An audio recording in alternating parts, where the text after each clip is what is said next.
വെറുതെ thank you. ഞങ്ങളെ കുറച്ച് കാലം ബാക്കിലേക്ക് കൊണ്ടുപോയി. 2022 ഫൈനൽ ഫ്രാൻസ് വിസിസ് അർജന്റീന, അതാണ് ഓർമ്മ വന്നത്, വേറെ ഒന്നും കൊണ്ടല്ല. അന്ന് ഫ്രാൻസിനെ സപ്പോർട്ട് ചെയ്യുന്ന പോലെയാണ് ഇന്ന് പല ടീമുകളും ഈ ടീമിനെ സപ്പോർട്ട് ചെയ്യുന്നത്. അന്ന് എംബാപ്പനെ പിടിച്ചിട്ടുണ്ടെ ഇന്ന് ഈ ഗോളീന. ഓക്കെ, നിങ്ങൾ ആരെ വേണേലും പിടിച്ചോ, ആരെ വേണേലും സപ്പോർട്ട് ചെയ്തോ. നിങ്ങൾ ആദ്യമായിട്ടാണ് ടീമിന്റെ കളി കാണുന്നത്? അല്ലാലോ. സ്പെയിൻ ആയിട്ടുണ്ടായിരുന്നു, ഉറുഗ്വ ആയിട്ടുണ്ടായിരുന്നു, അതേപോലെ തന്നെ സൗദി ആയിട്ടുണ്ടായിരുന്നു. അന്നൊക്കെ ഈ ടീമിനെ നിങ്ങൾ എന്തുകൊണ്ട് പിടിച്ചില്ല? ഇന്ന് അർജന്റീനയുടെ ഓടി ഇതേവരെ ടൈറ്റ് കളി കളിക്കുന്നവർ മാത്രം എന്തുകൊണ്ട് പിടിക്കുന്നത്?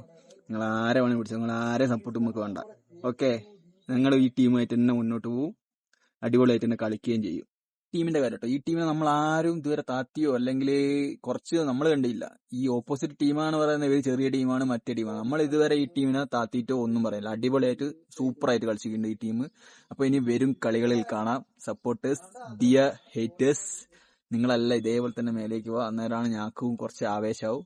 അപ്പം അർജന്റീന ഫാൻസ് കാത്തിരിക്കുന്നു. അടുത്ത കളിയിലും നിങ്ങളുടെ ഇതേപോലത്തെ സപ്പോർട്ടുകൾ എതിർ ടീമിന് ലഭിക്കട്ടെ, അവർക്ക് പ്രചോദനമാകട്ടെ. അപ്പോൾ ബൈ.